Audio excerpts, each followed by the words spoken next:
morning. Welcome to the Friday Transportation Seminar. We do broadcast these seminars live over the web if you don't know. So if you ask a question, you need to use the microphone. So press the touch button while it lights up red and hold it. Ask your question. If the microphone doesn't work, which a lot of them don't, I have a portable microphone that I'll bring around to you. Before we go live on the web, though, and get ready for Colin's presentation, we're going to do a short introduction. So we can just start, say your name and your affiliation. We'll go around the room as quick as we can. So we'll start up here in front. And you don't have to use the mic for this. Good job. Jeff Owen, City of Wilsonville, Biking Ped Coordinator. Jay Higgins, Merck. Clinton Doxey, DSU.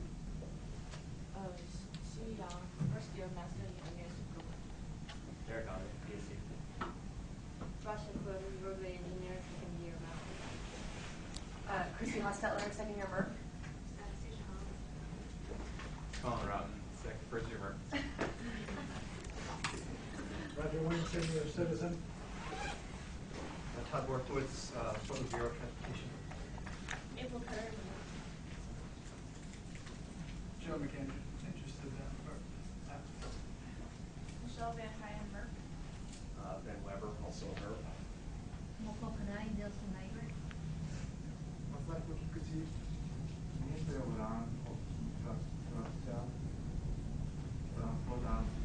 Japan. Yonajima from the Institute of Behavioral Sciences. Sarah Ayeron, first stop Portland. Ryan Gratzer, Center for Transportation Studies. Chris Smith, Board of Planning and Sustainability Commission. Will Forrest, Civil Engineering, first year grad student. Steve Jarvis, grad student. Scott Kelly, Civil Engineering. Heather McCary Lloyd, Transportation Management Association. Okay, I'm going to start the sign-in sheet for students, so pass that around, make sure it gets back to me. And just about ready. Oh, we're already live. Welcome to the Friday Transportation Seminar at Portland State. My name is Chris Monsieur. I'm a faculty member in Civil and Environmental Engineering. Together with my colleagues, we co-organized this Friday Transportation Seminar. Today we're very pleased to have Colin Maher from TriMet to talk about a very interesting topic about beyond the bike hook. So Colin, I'll turn it over to you. Welcome. Cool. Thanks, Chris. So yeah, the title of today's presentation is Beyond the Bike Hook, Linking Bicycles and Transit. I'm primarily going to talk about bike parking options today and how they work at transit stations. My name's Colin Maher. I'm a transportation planner with TriMet, the regional transit agency, working exclusively on bicycle and pedestrian access. And I'm really happy all of you could make it today. So just a quick overview of what I'm going to talk about. Just talk about how people access our transit system today by bike, some pilot bike parking projects we're doing, the regional planning and design guidelines we've created for bike parking at transit stations, and we are just starting to do a baseline survey to evaluate the effectiveness of those projects, and we have just some initial results, and I'll be sharing some of those. For those of you not familiar with the region, some quick facts about TriMet. TriMet serves the 3-county Portland metropolitan region. We run 3 main modes of transit service: bus, max light rail, West commuter rail, and we also run Lyft paratransit. There are about 100 million boarding rides taken annually in the region. Around 68% of those on bus, around 38% on max, and then the remainder between West Commuter Rail and Lyft Paratransit. Portland is a small metropolitan area, but we play well above our weight in transit ridership. We're the 23rd largest population of our transit service district, yet we have the 8th highest transit ridership in the nation. This is a map of our service district and the coverage. As you can see, we have pretty adequate coverage of the region, at least the urbanized areas of the region, with showing a half-mile buffer from frequent service bus routes and max light rail routes, as well as quarter-mile buffer from bus routes. But as you can see, there are also some gaps in that system, especially in the western suburbs of our region. So how people get to the system, it's primarily a system that's accessed by on foot. However, our data on access modes is pretty old. About all we have that covers the system is origin destination surveys taken between 2000 and 2006. And bike ridership has been growing really fast in that time. So what's really helpful about going out and evaluating our bike parking projects is we actually get a sense of how many people are really biking to transit. Sorry, one of those slides got skipped over. This one might be a little more interesting.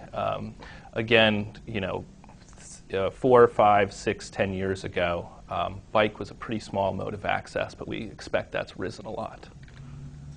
You keep that slide, I think. Sure. Is that good? I can share these afterwards too, if you want to copy some more stuff down. But again, both transit ridership's continuing steady growth, and bicycle ridership is showing pretty phenomenal growth.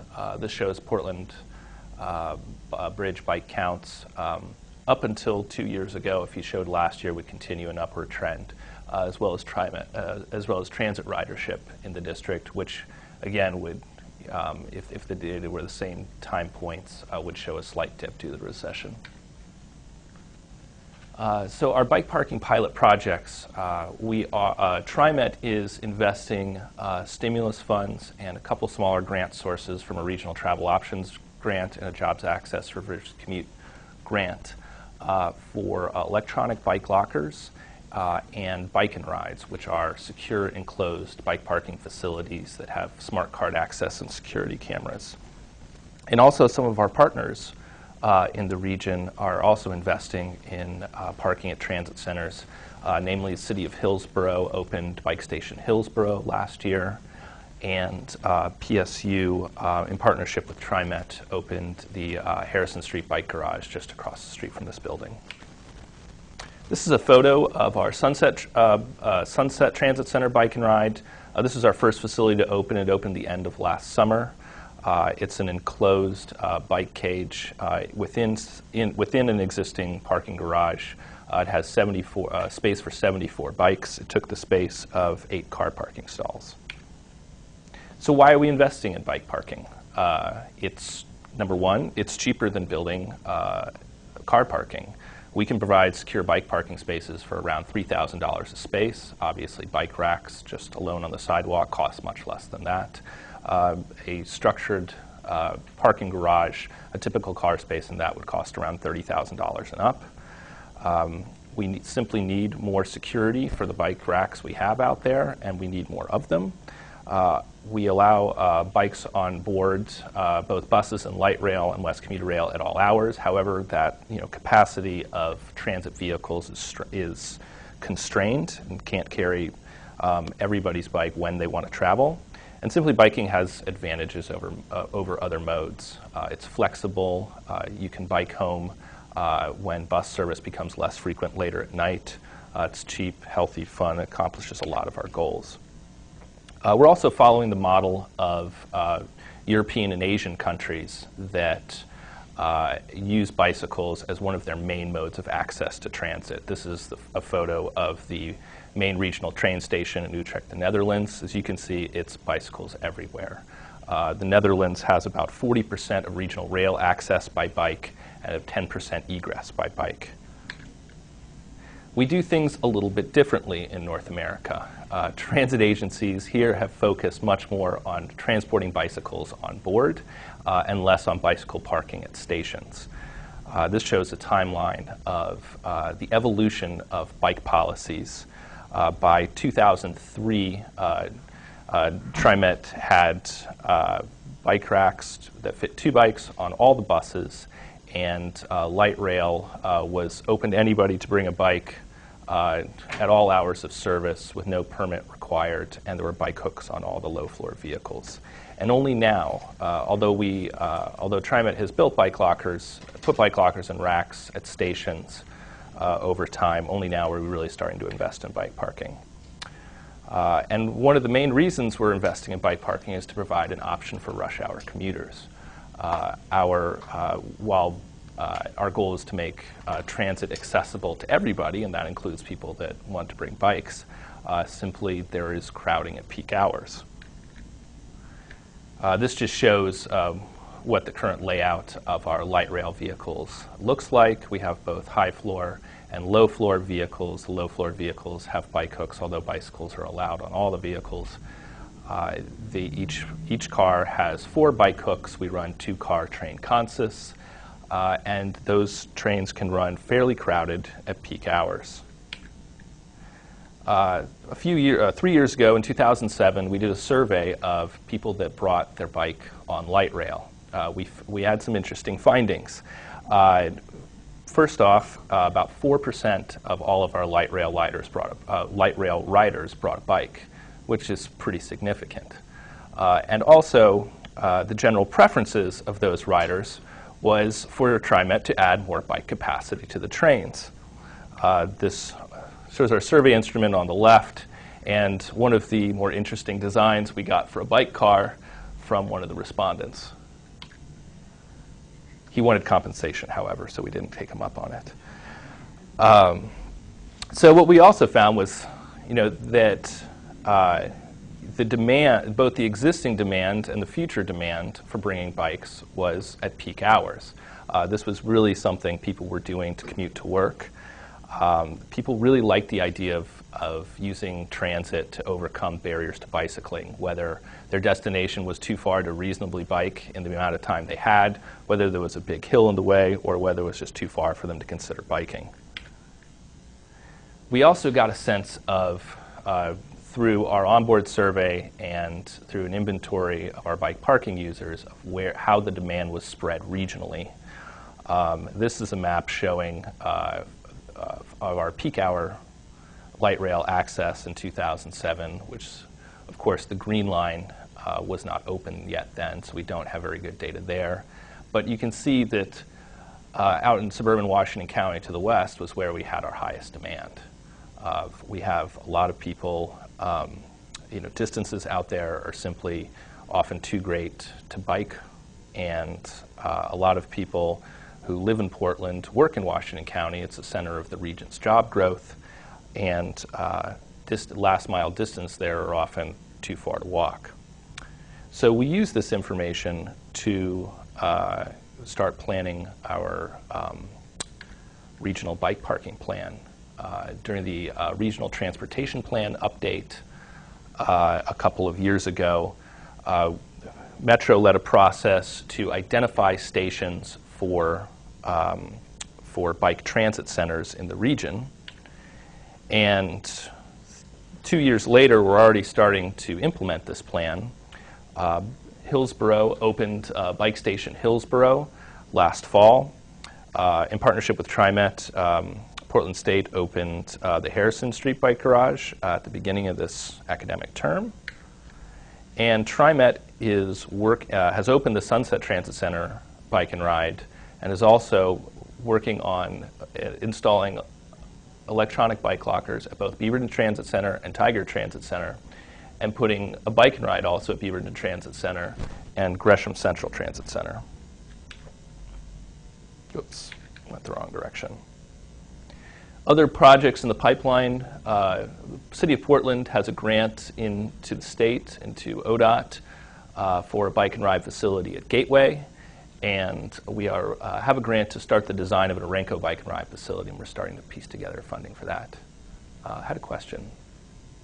Is there a plan to brand all of these in a similar way so that it's easier for people, regardless of where they are in the region, if there's someplace unfamiliar, to know, oh, this is a TriMet facility where I can securely park my bike? Or I mean, because on those first two, it just seemed that both Hillsborough and PSU here had kind of much different ideas of what that would look like. I just wondered if it was going to be standardized at some point. That's an excellent point.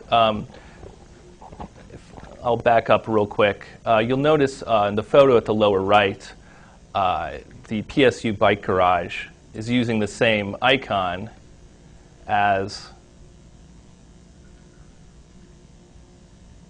our TriMet Bike and Ride. So this slide shows some of the brand, the icons at the lower left and upper right We are starting to develop an iconography for bike lockers and bike and rides, but you bring up a good point. We are still, trying to figure out regionally how we want to brand these things, and also how we come up with a single instrument that allows you access to all of them.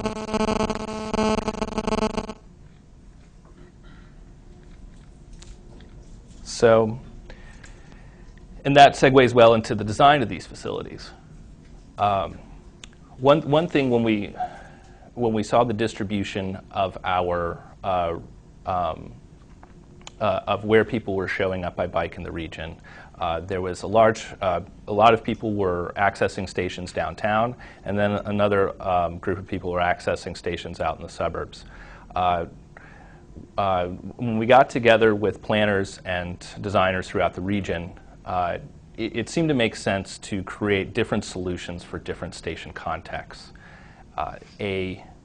A facility that works well for suburban stations may not work well for urban stations, and I'll have some examples about that in a minute.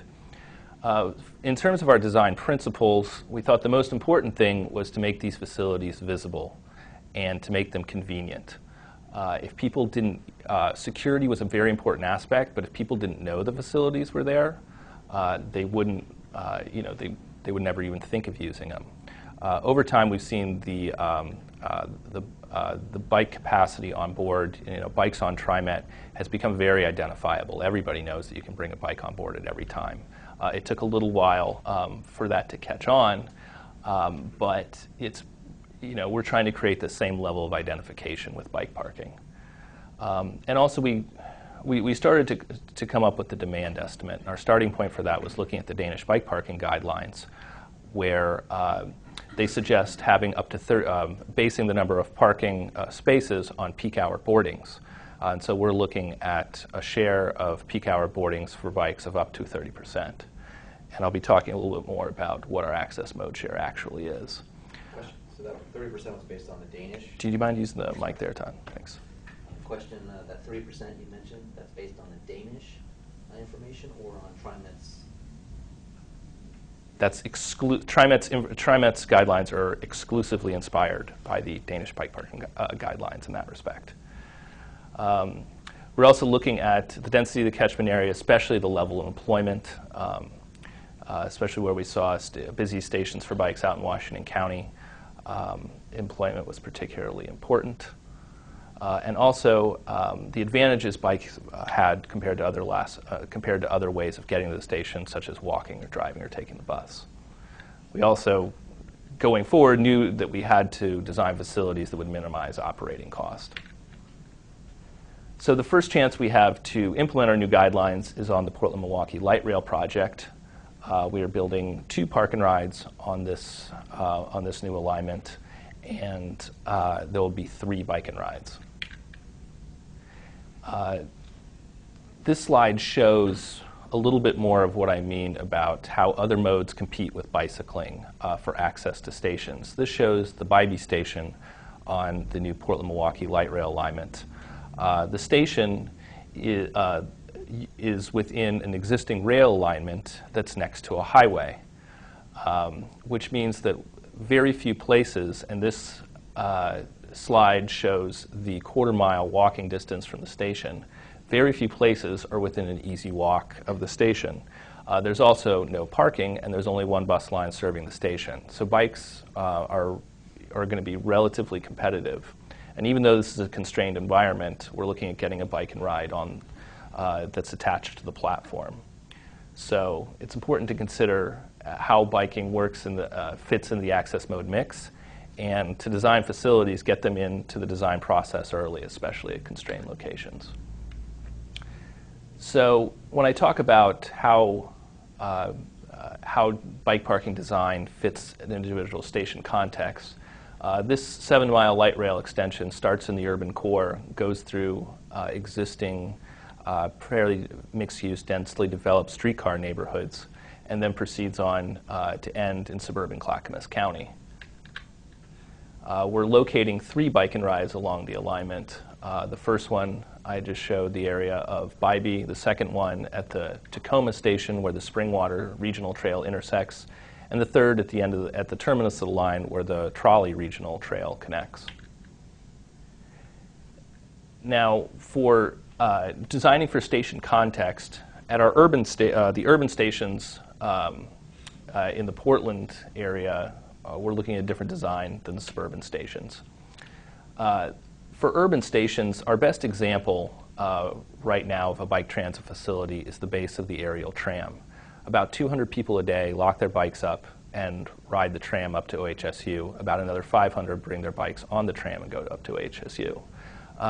It's simply a plaza at the base of the tram terminal, and it has hundreds of bike racks, and it works great. You can see on this photo, people feel pretty secure leaving their bike there. Somebody even left their $120 pannier attached to the bike. You can't see from this photo, but the plaza also has streetcar service and ground floor retail spaces facing. So the eyes on the street keep it secure enough where people can leave their bikes for long periods of time, but also there are no barriers to anybody else using it. You could use this parking whether you're going to the doctor's office right there next to the plaza or whether you're taking the tram up the hill. Just below that shows Bike Oasis we've installed downtown in the Portland Transit Mall. Again, you can see adjacent retail spaces keep some eyes on the street and keep the parking visible enough for it to be secure. But out in suburban locations where there's less traffic at the transit center, that's where we really need to provide security. The upper photo on the right is an artist rendering of our Beaverton Transit Center bike and ride, which has both spaces outside that are covered and then spaces that are enclosed that you need a smart card to get into. At the lower right shows the Wilsonville West Station. And in locations where we really don't have a lot of traffic, we'd want bike lockers because that provides the highest level of security. With these parking facilities, we're also keeping last mile options such as bike sharing in mind. We're designing them with the capacity that they could fit a shared bike fleet in the future. We don't have either a model or a funding source as a region to do this yet. But one of the ways we are exploring bike sharing is an employer-based last mile bike share, where instead of a network of bike share stations in a dense urban environment, simply one employer, institution, school would provide a bike share fleet for their employees to get from one transit center to their office location, and then be able to use those bikes to make trips during the day. This shows at the lower photo is the Yahoo Purple Bike. Both Yahoo and Google do this in the Bay Area. So let me talk a little bit about the evaluation we're doing of our bike parking projects.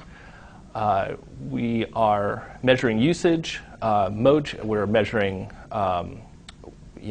what those people, who those people are, what mode they used before, and how that's contributed to VMT reduction. We're also asking for preferences, attitudes, and user experience. We're trying to do a little market segmentation and see, who's using the bike parking and what what the target audience would look like.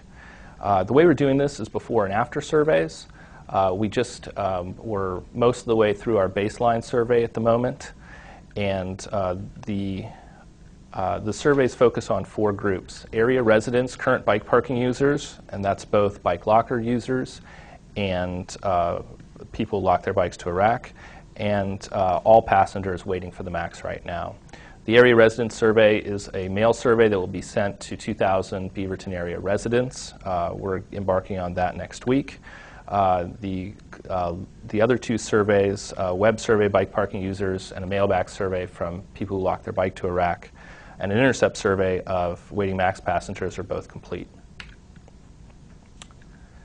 So by going out and surveying people at Sunset and Beaverton transit centers and getting feedback from our current bike parking users, we've found some interesting results. The 2 stations we're focusing on for this evaluation are Sunset Transit Center and Beaverton Transit Center. Those, if you recall from a previous slide, are both suburban transit centers. Sunset is primarily a park and ride location. It's one of the two busiest park and ride locations in the system. It has about 7,000 bus and max a day boardings on bus and max each weekday, which makes it the fourth busiest transit center in the region. Beaverton Transit Center is our busiest transit center in the region. It serves about 18,000 boardings a day, and there is no park and ride, and the majority of users are transferring from one transit mode to another. Even at Sunset, that has a busy park and ride, only 50% of the people we surveyed actually drove alone and parked in the parking garage. A significant number of people, 18%, were dropped off, and walk and bike, and our bike mode share was 5%. So already we're starting to see at a location like that our bike mode share creep up. One of our most surprising findings was at the Beaverton Transit Center, our bike mode share in October was 12%. And that's our busiest transit center in the region. And it's it's surprising. It's something we're very encouraged by. However, there's two ways to interpret that. One is that it's great to see a very high baseline. The other is with such a high baseline, it's going to be very difficult to show much, a really huge improvement by investing in bike parking because so many people are biking there already. And then also, we asked people why they use bike parking. These are almost all work trips or school trips. People, would, in a perfect world, would definitely prefer to bring their bike on board. However, crowding and the hassle of trying to find a space for their bike, encourages them to lock it up. And we also asked about our pricing options. There are a few different models out there. Currently, our Sunset Transit Bike and Ride uses a pay-per-use model, and that's to encourage turnover. And the bike lockers we're installing would use that as well. And it's harder for people to understand than the two other options we gave them, which was a rental fee for 6 months and a membership fee. So especially our bike locker users who are used to paying a rental fee, $25 for 6 months, they like the idea of knowing they'll always have the space available, and they will always, they know how much money, how long a period they've paid for. We also got a lot of comments about theft and vandalism locked to bikes, really kind of emphasizing the need to provide more security. And this is just a preview of how some of the final results will look. This shows bike and rides at the locations of bike and rides at Sunset to the north and Beaverton to the south, and where the card holders of the Sunset Bike and Ride that opened last year live. It's confirming our results from our previous Bike on Max survey. Most people biking to the station live within a distance of 2 miles. We're also, as I mentioned before, promoting these facilities to use for last mile trips, because right now we're seeing 20% of our bike locker renters are storing a station bike. In other words, a bike that they use just to get to work or school from the transit station. They're getting to transit from some other mode by home, and we'll be able to go into that. So that's the bulk of my presentation. That leaves about a half hour for questions, and I'd just kind of like to open the discussion. Todd? Colin, would you? Do you mind using the mic go there? back 2 slides? Sure. So Colin, you mentioned that bullet 4, pay-per-use pricing, hard to understand, and bullet 5, current renters prefer bike locker. Have you had any analysis? I mean, when I have a house already, I'm very interested in the monthly payment, but if I don't have access to a bike locker and there's a waiting list, C-Tran waiting list can go for years. TriMet I'm not aware of, but Have you differentiated your analysis based on those who have the asset versus those that want it, and what they'd be, those that want it, what they'd be willing to, what system they'd be willing to adopt? Yes. Yeah, we did ask those questions on the survey. And we did find the breakdown was about half the people really liked the idea of membership or a non-pay-per-use system. Yeah, it really, we did collect that data. We haven't had a chance to analyze it yet, but that's something we're really, that'll be really interesting for the final analysis. Overall, most, the frequency of use will be one of the really interesting things we look at, because most people who use bike parking are not everyday users. Yeah. On a pay-per-use, what's the typical charge? The pricing we're using right now is 3 cents per hour, which is pretty low, and during weekday hours from 8 a.m. to 8 p.m., and then 1 cent per hour on nights and weekends. Can you talk about the security, the video surveillance? What percent of your bike parking has video surveillance? And related to that is what is your incidence of theft or vandalism at the parking, and is it related to the video surveillance?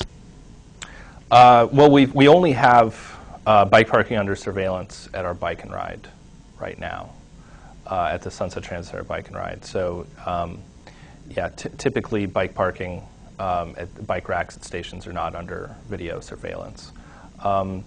Unfortunately, we don't have a really good handle on what the incidence of theft is. It's all anecdotal at this point.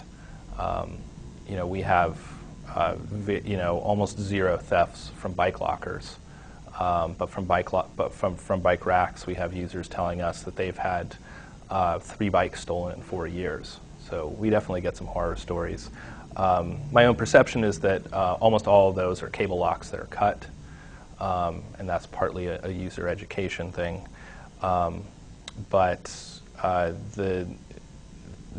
should take a step back by saying that the security cameras are one part of the security system. Having to use your card to get in and out and having personal information tied to that card is the first level. Locking your bike to the rack is the second.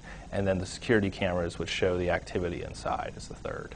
So the combination of the 3 is what really provides security. Shed a little more light on the differences in station context, please? Yeah, it's specifically, I'm going to bring out my notes real quick. One of the big differences between Beaverton and Sunset Transit Center is the population we're serving. At Sunset Transit Center, 80% of the people we surveyed had a car available. At Beaverton Transit Center was only 38%. The number of, so it's a different population. It's a younger population, much higher numbers of people between the ages, younger than 24. And those are the 2 main differences, is the 3 main differences: access by car, availability to a car, and age. Yes?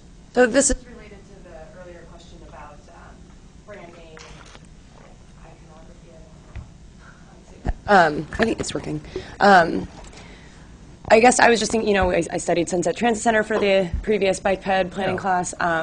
I know, at least for the Sunset Bike and Ride, the signs, even the bike in a house sign, I mean, although that is it's a prevalent sign, or it's common, it's used consistently, but they're really small, and there's not, other than at the station itself, as you're accessing Sunset from the pedestrian bridge on the other side. I mean, it's just a really small sign. If you blink, you'll miss it completely. And then even getting off the Max, and walking up the stairs, the banner advertising the bike and ride is like located on the 3rd floor, and it's pretty small, in scale. So I guess I was just curious in terms of really marketing the bike and ride, and what specifically has TriMet been looking at or been considering in terms of how to make it a more well-known feature of TriMet. Yeah, we did ask on the survey about people's awareness of the existing bike and ride and the one that's going to be built.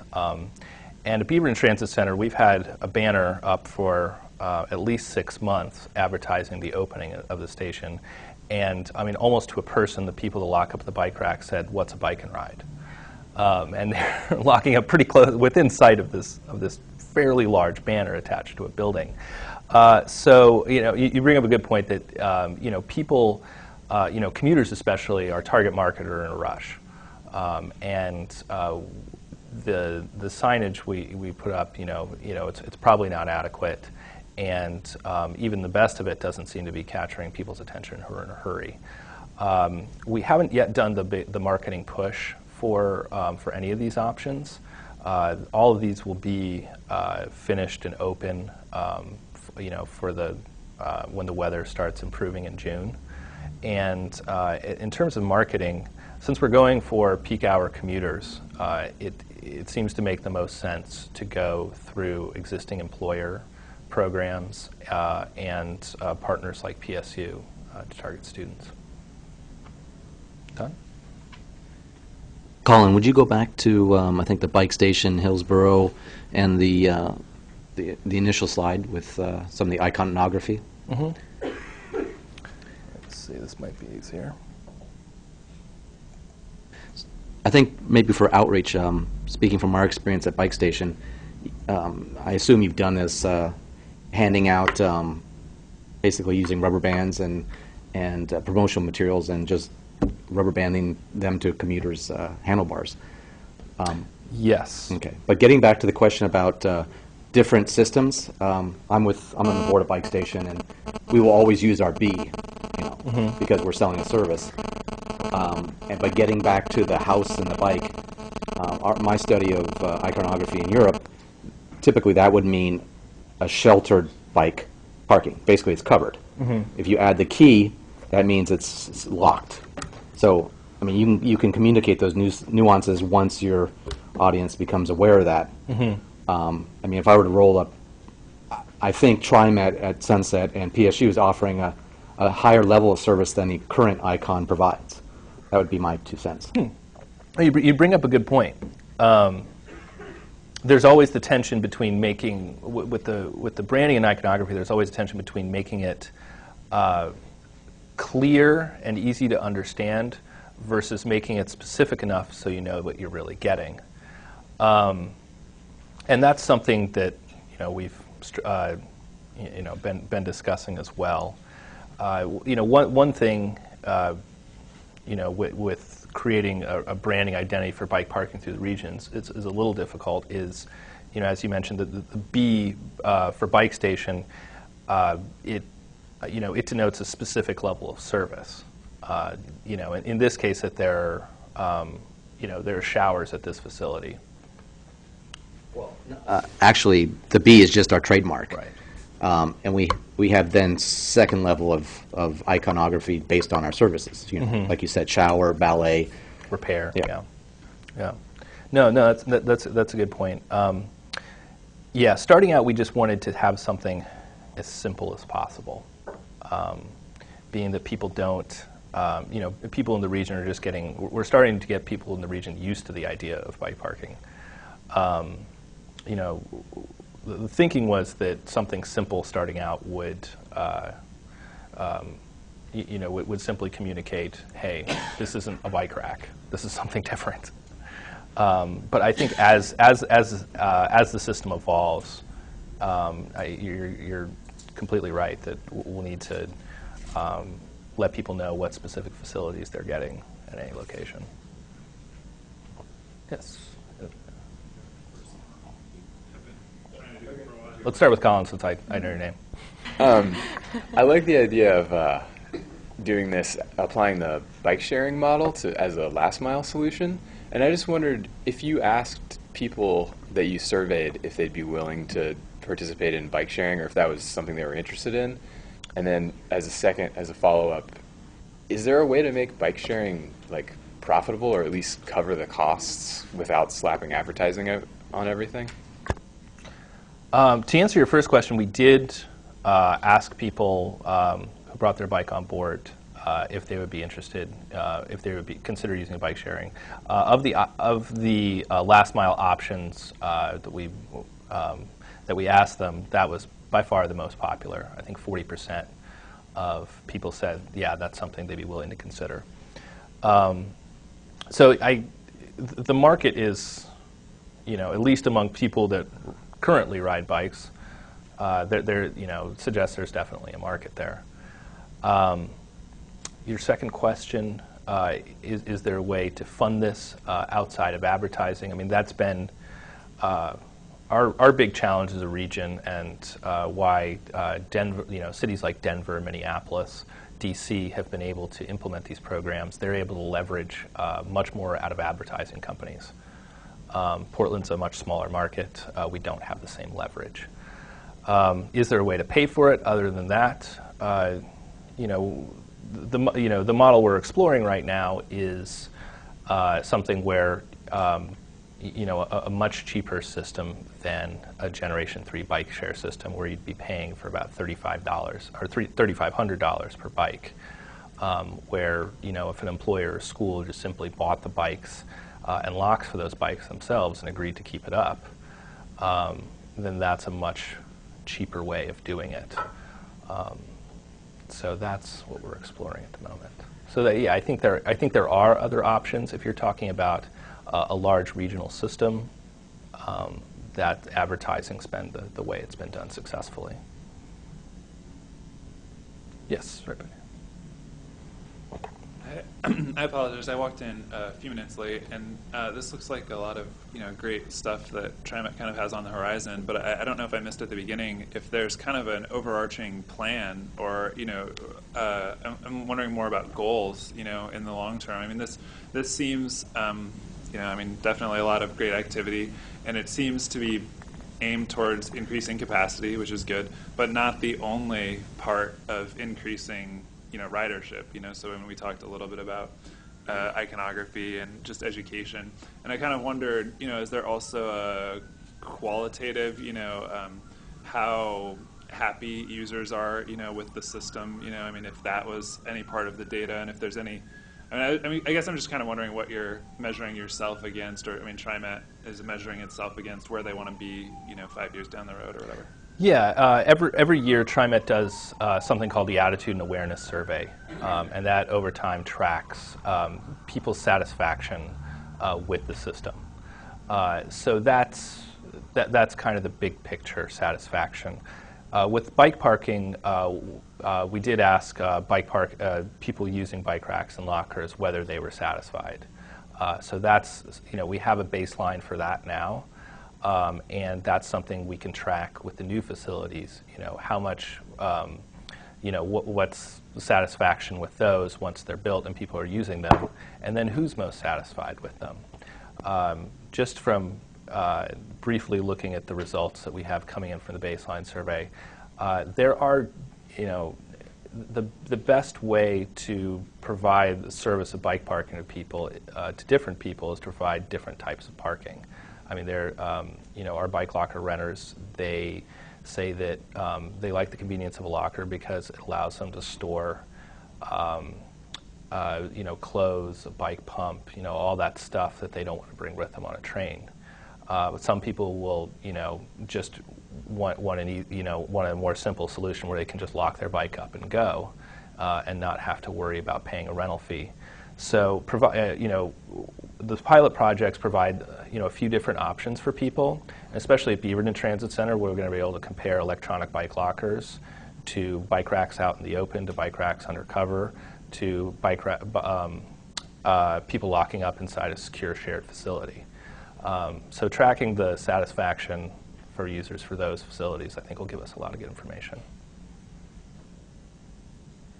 Chris.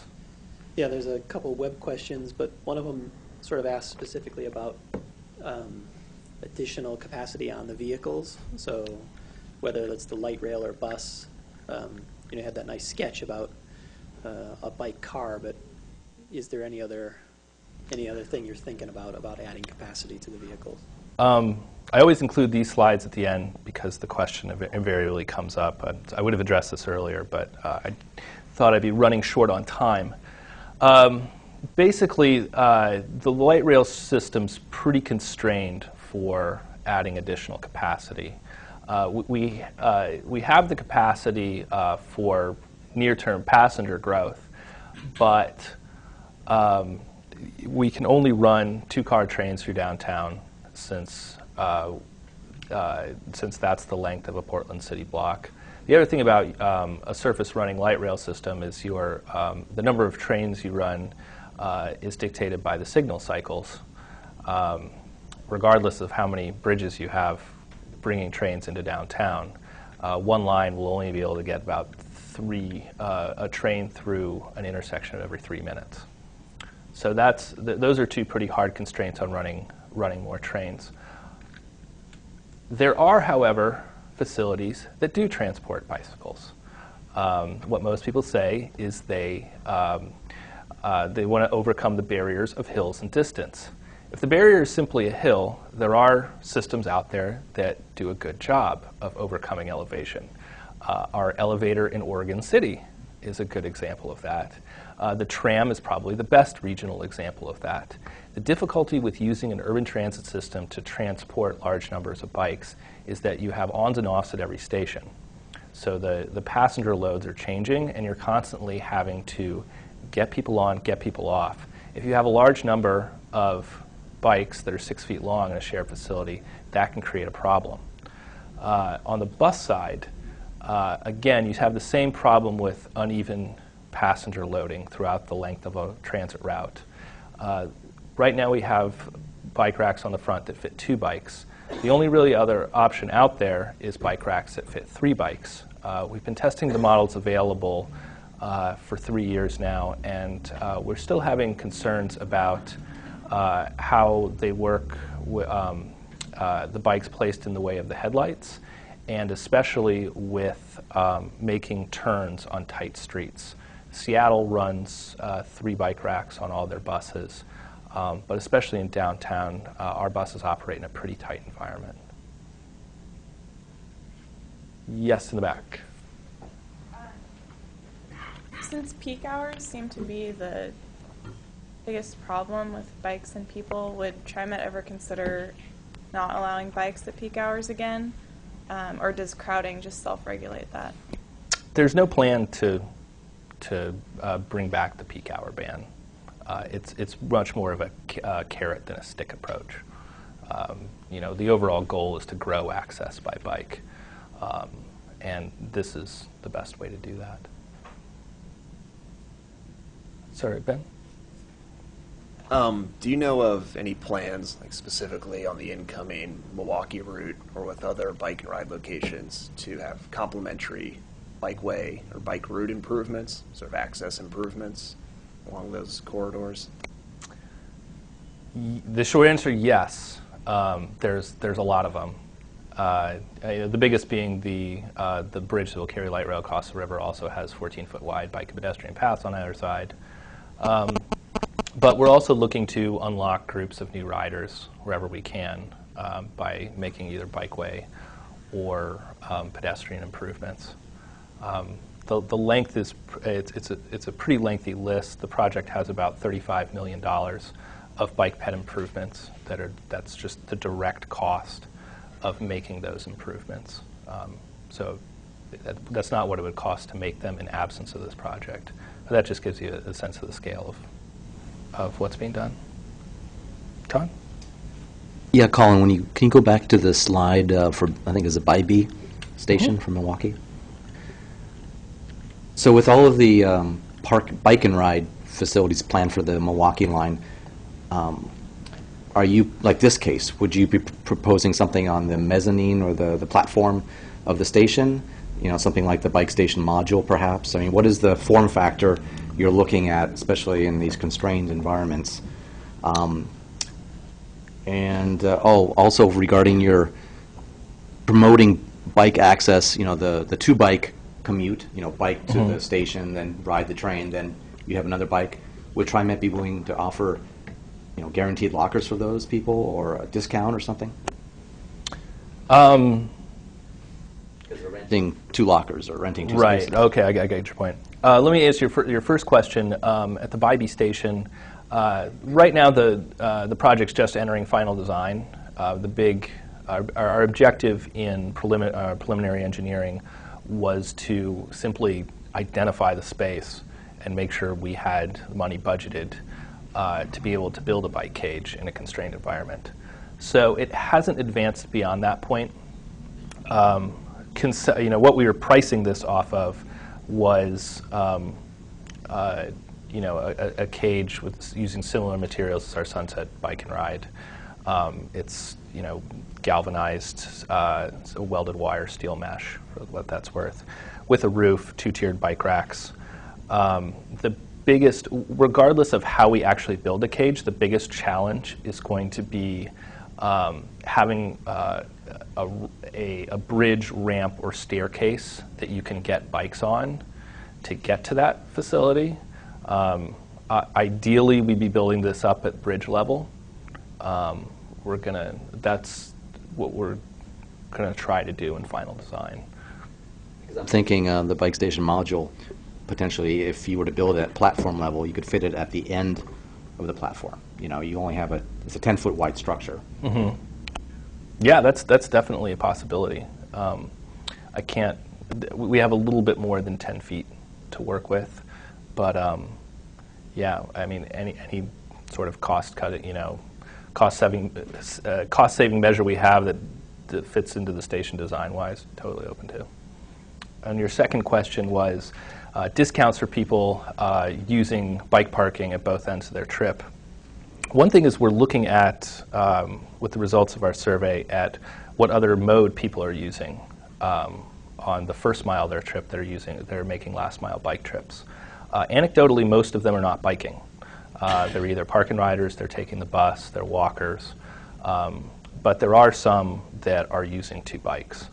Yeah, obviously, if we're going to make that work, we need to come up with a pricing for station bikes that makes that happen. And that's the intention with the bike and ride pricing, with 1 cent an hour on nights and weekends, that if you're only storing a station bike, it's going to cost you a lot less than it would to use it during peak hours.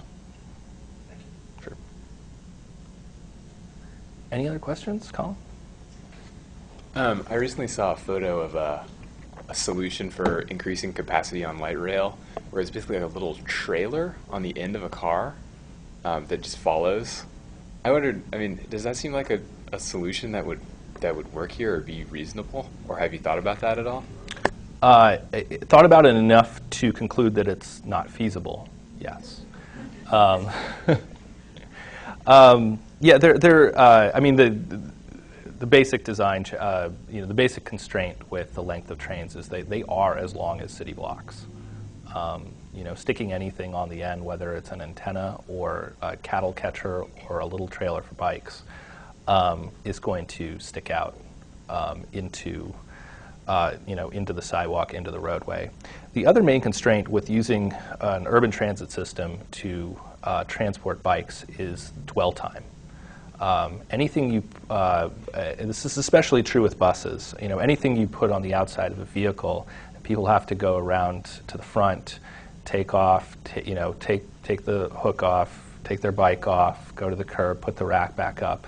That adds schedule delay. And once you start talking about large numbers of bikes on any transit mode, even commuter rail systems face this. It takes an equal number of, if you're talking about a lot of people with bikes, you're usually having to talk about adding time to your schedule, especially if they can get on or off at any station. And that's why I bring up the example of things like a tram, things like a ski lift, elevators. Those are things that work well for transporting bikes. All right. Advertisement for next week is how sprawl is lengthening our commutes and why misleading mobility measures are making things worse. Joe Courtwright from Impreza. And so with that, I thank Colin for his presentation today. Thank you. Appreciate everybody coming.